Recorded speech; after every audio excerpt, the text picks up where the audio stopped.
Hello, my loves. Welcome back.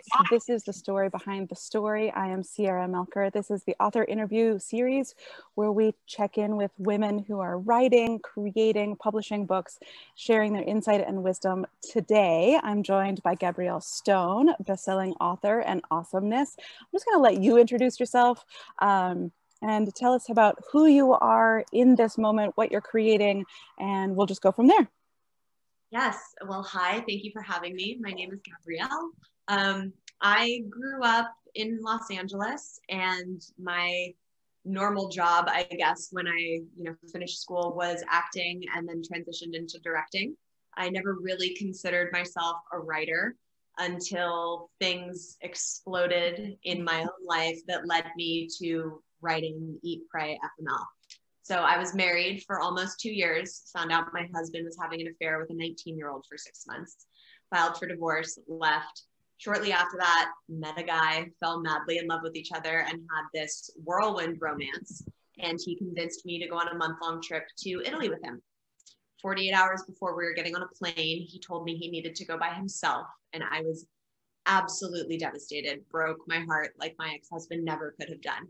And in that moment, I had a decision to make, and that was either stay at home heartbroken or go travel Europe for a month by myself. So I took a backpack and did 6 countries over the span of a month and wrote Eat, Pray, FML about it. I love it. I'm so glad that you're here. And I just got on a plane. I've come home to my hometown after being, quarantining in South America for a hot minute. And wow, that must have been an experience. It is. I live there, so that's home, but it's nice. Like I said, it's nice to be outdoors. But I love that you started. You said, like, I didn't think of myself as a writer. Yeah. And none of us are. I love being outdoors. Oh my goodness.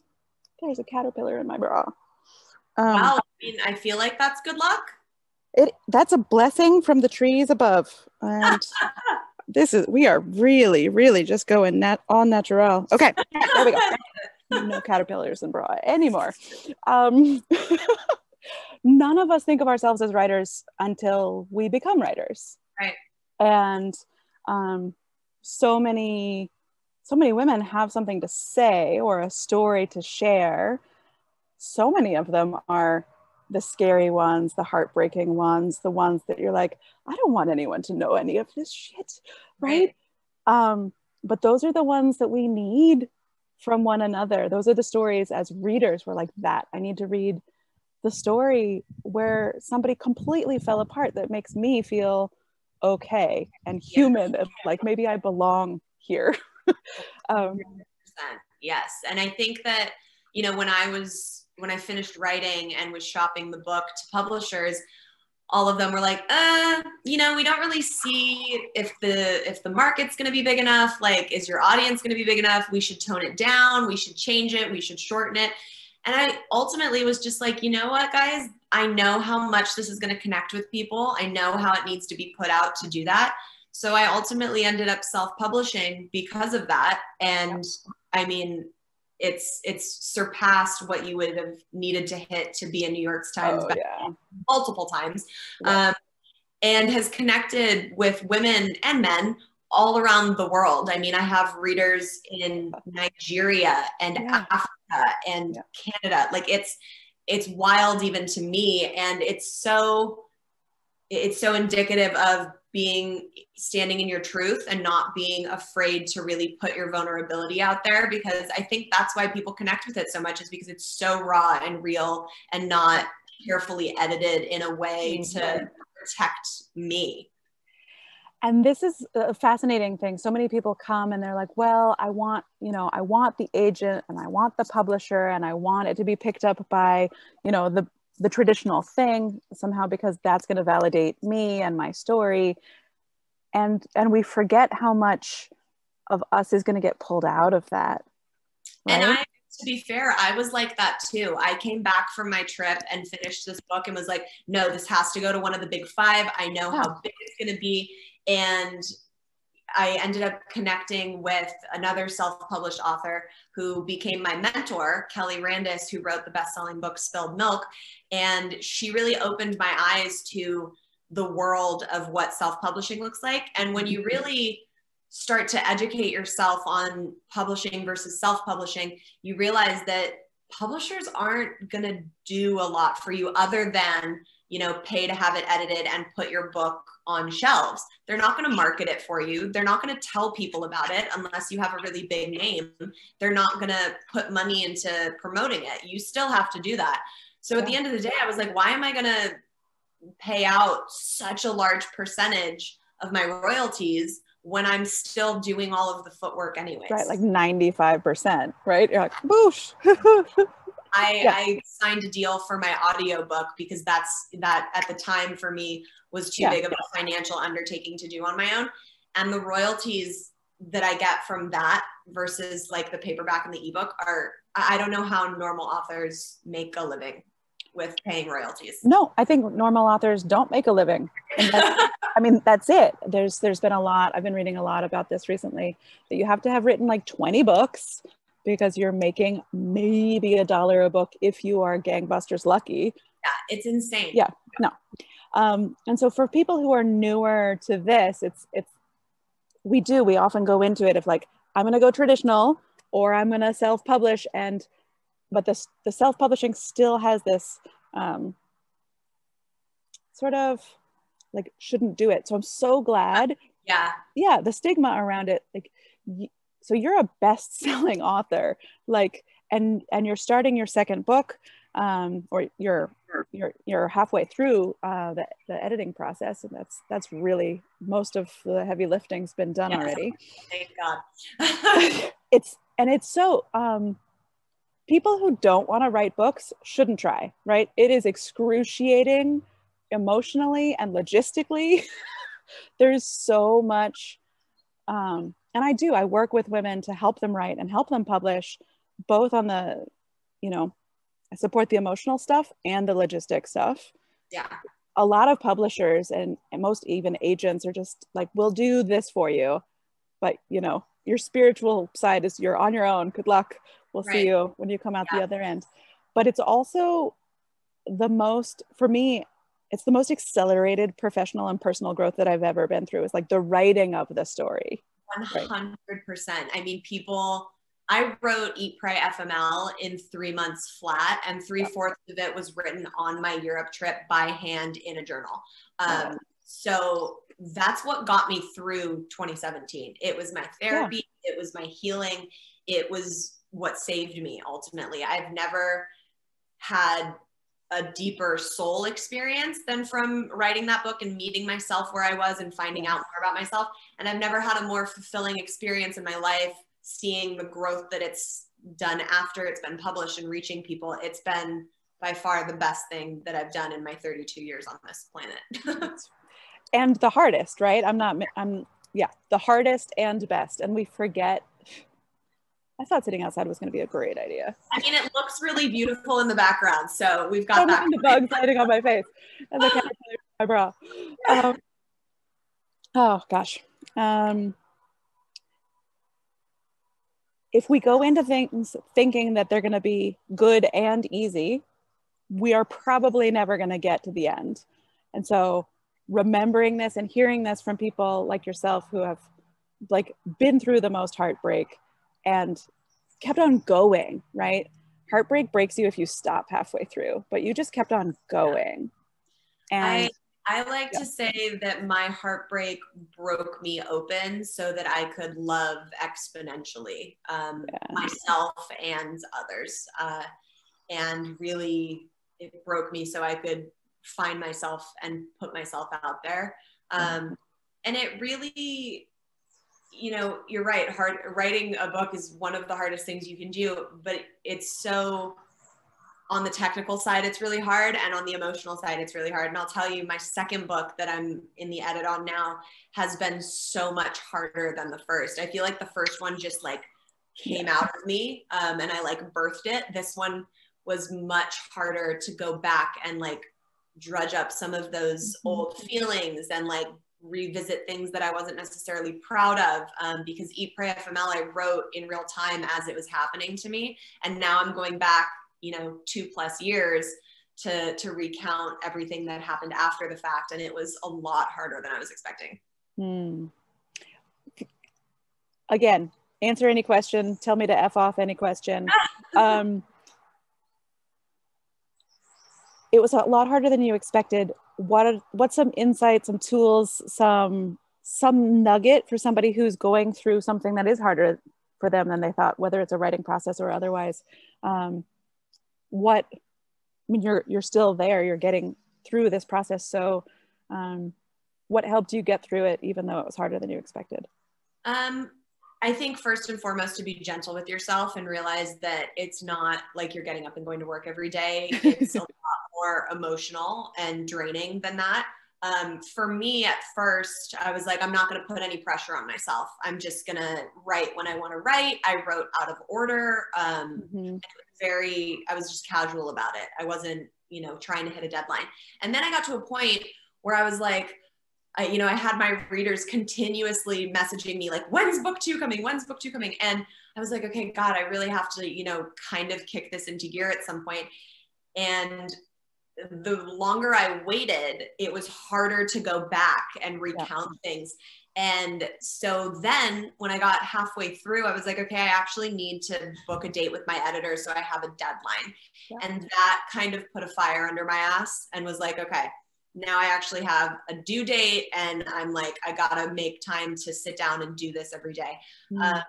I'm also, some writers will say, if you're a real writer, you sit down and you write every day. And I'm like, okay, well, first of all, I'm a lot of things and I don't do any of those things every day. So let's first and foremost. But also for me, writing is something that can't feel forced. So if you're forcing yourself to sit down and write when you're not in that emotional, mental space to do so, it doesn't serve the material and it doesn't serve you. Yeah, no, it's a painful process. The product is crap. You're going to have to do it again anyway. So just don't, don't.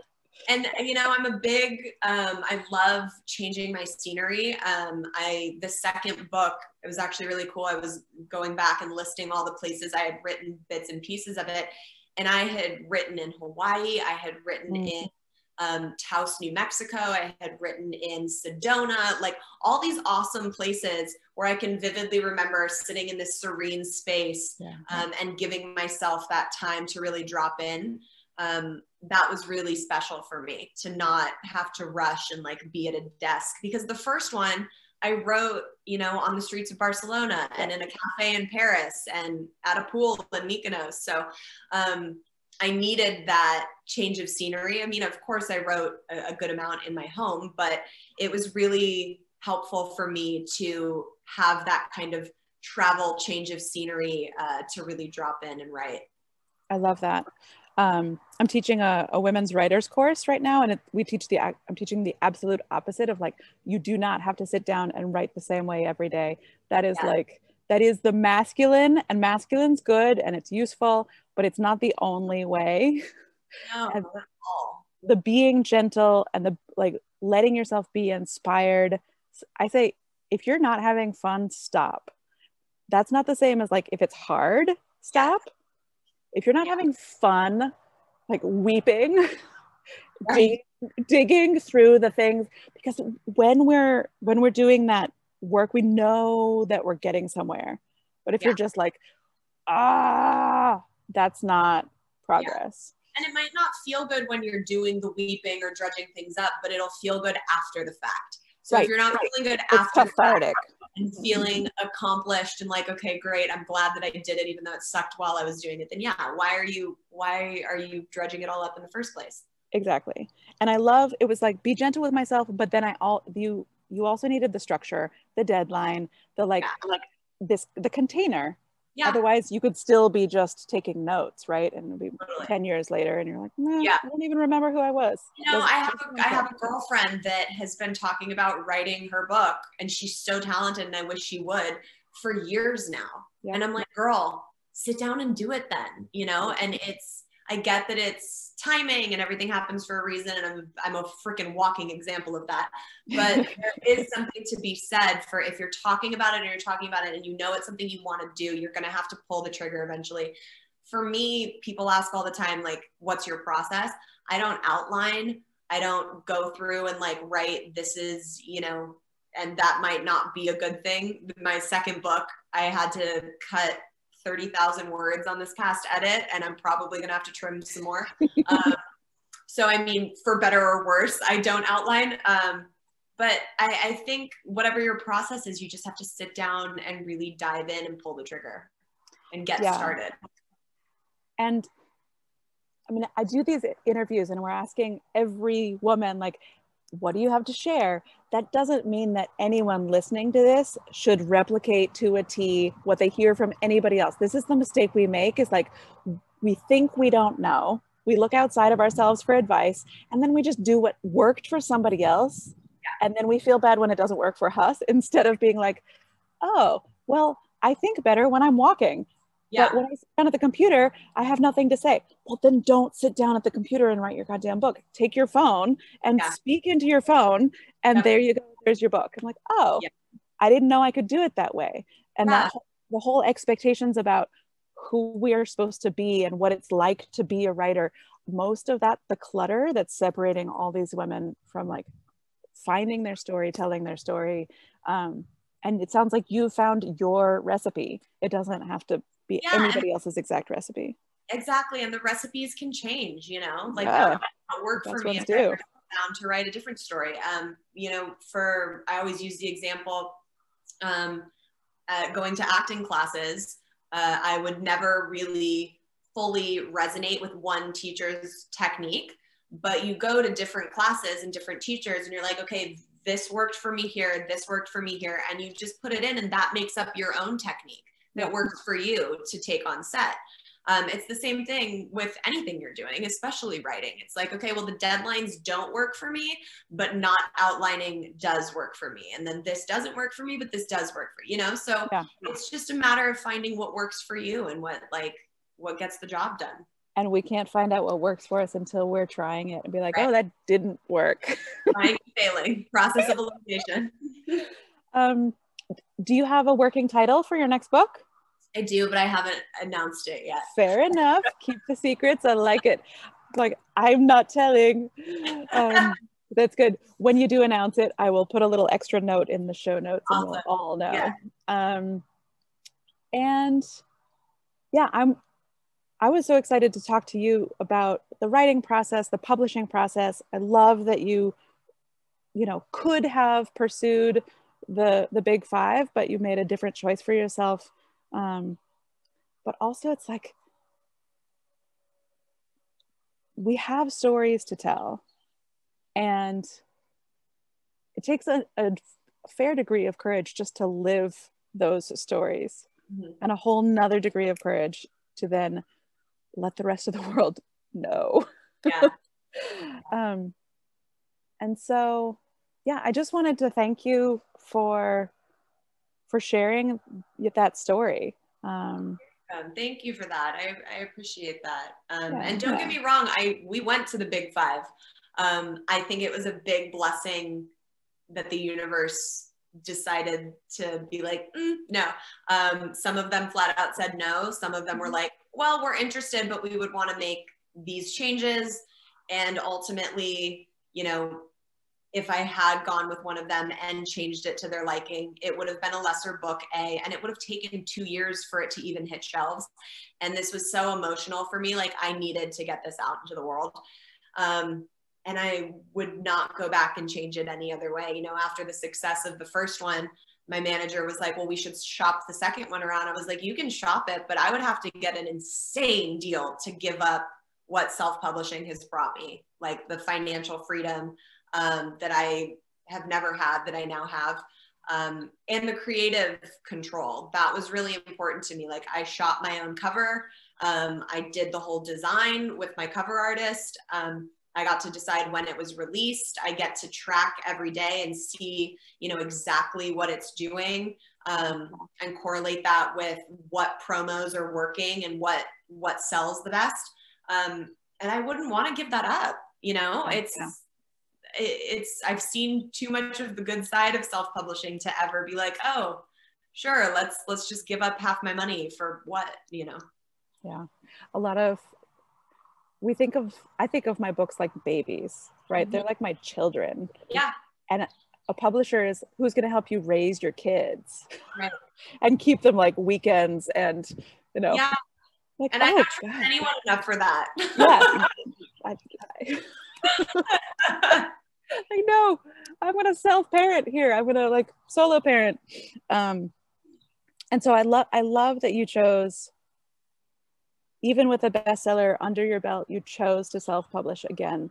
And all of these conversations, because for the women who are like right on the edge of thinking of publishing something, I think, again, we're just limiting ourselves, and we don't realize how much freedom. And if you're going to go through all this effort to like figure out what the hell you have to say, you want it to be what you actually have to say. Absolutely. And I don't want to mislead people and say, yeah, it's great, just, you know, self-publish a book and then leave it alone and it's going to be great. It's my job, like day in, day out, to create content that's going to, you know, push it to be seen by more people. I do interviews all the time. I have a podcast now that launched from the book. And you got to work, like, you know, publishers, you know, when they do put money into promoting, you know, you're doing the same thing. Essentially, you're investing in yourself to get your work out there. My biggest success has been on TikTok, and I stomped my feet and was like, I'm not joining another social media app. This is stupid. Everyone's dancing. Like, I can't. And then quarantine happened and I was bored. So I joined it just to like consume the funny videos, which there are a lot of. And I started doing posts about the book, and they ended up going viral. And that's been the biggest source of it getting out there thus far. So social media, as much as people have issues with it, and believe me, I have my own issues with it, it is a very big part of our world today. And that's the biggest way you can get your content out there to other people. Yeah, well, and I love that, because you can't have a baby and then just sort of leave it in the yard, right? You have to take care of, if you want it to grow up, you have to take care of it. And I think, so social media is a shit show. However, it's the thing that makes it possible for people, anybody, to self-publish a book and reach people that they wouldn't reach otherwise. Without social media, you would need the big five. Like, you'd need those massive publishing houses that can do it for you. I can't think of a better time in history to write and publish than like this part of the 21st century. And it's quarantine, so what else are you doing, you know? So cool. When can we expect your next book? When's this coming out? It's got a publish date? I haven't released it. Or is it also secret? Yet. Although, you know, to be honest, like, I'll explain why. So the community that I've built with my readers that are now listening to my podcast, I mean, they're really invested. So I know the second I finally do release, you know, the title or the date, like, it's going to be consumed very quickly by that built-in fan base, which I'm so thankful for. And so I have an idea of when I'm aiming for, but I don't want to announce it yet, because I know how things happen, and like, God forbid there's something that, you know, delays me a little bit and I can't hit that exact date. I don't want everybody waiting and being like, where is it? She said it was coming.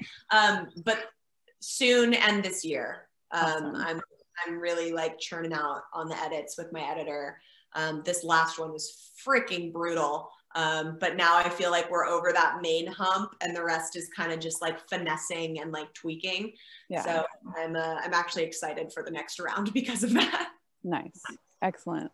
Well, I appreciate so many things that you've shared with us. I feel like we've gotten a very clear behind the scenes of how much goes into it, and the strategy, and how you build a following so that you can have people read what you've created and and actually earn a living in the process.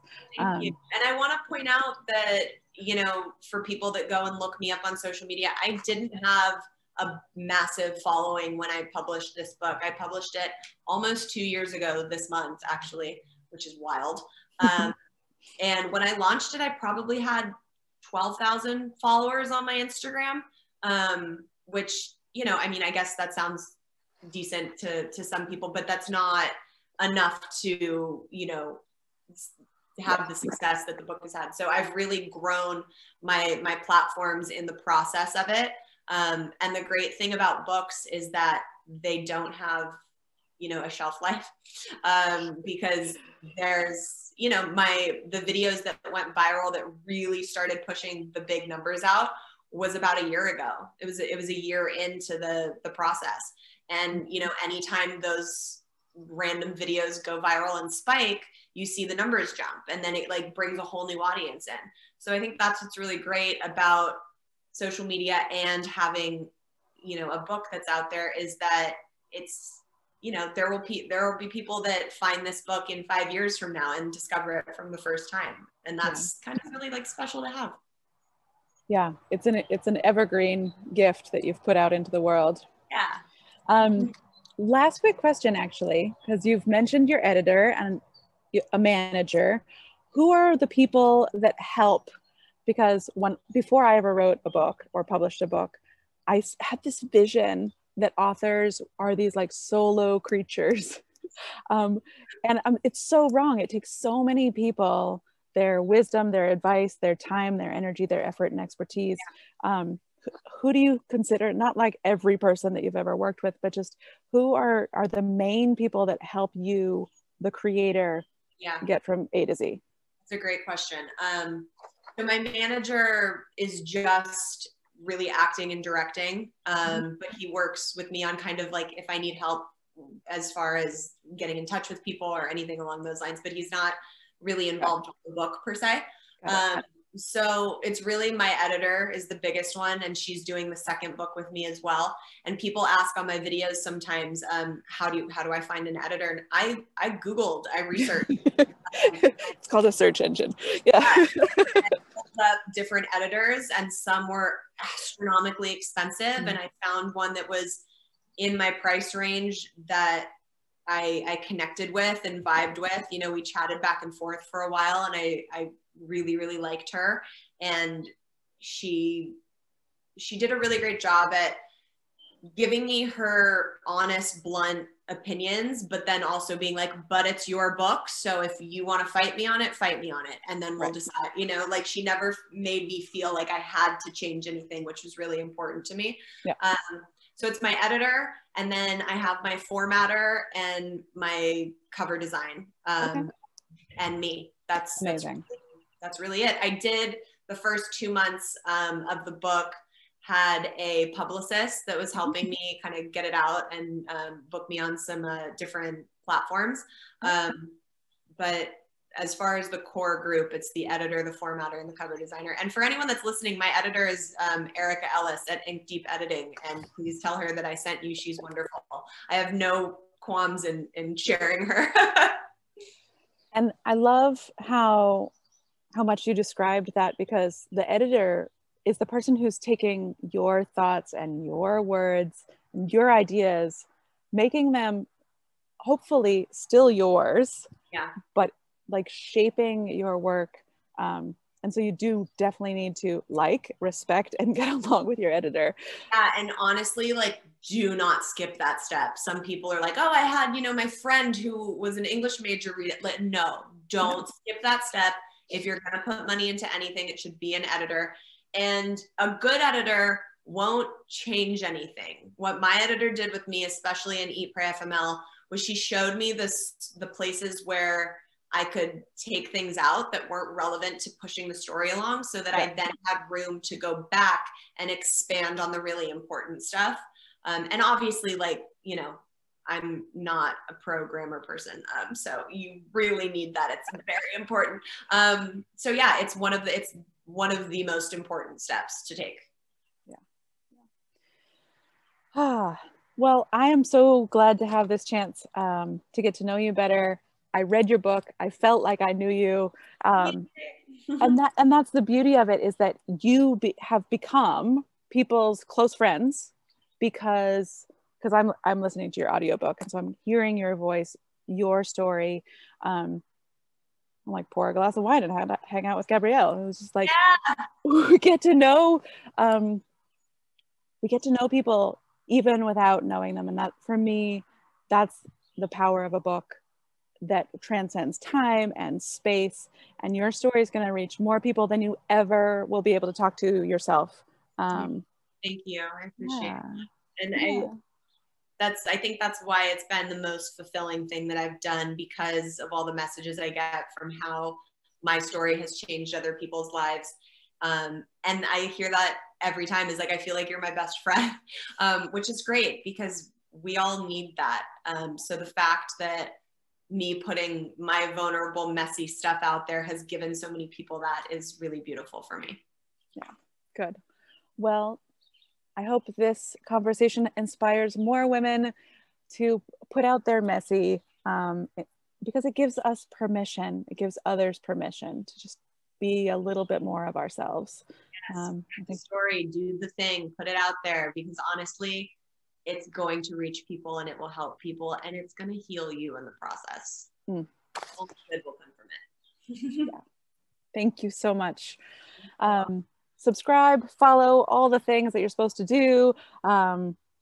Check in next week. We will have another author on here. And yeah, have a beautiful day. Thank you so much, Gabrielle. You're so welcome. Thank you for having me.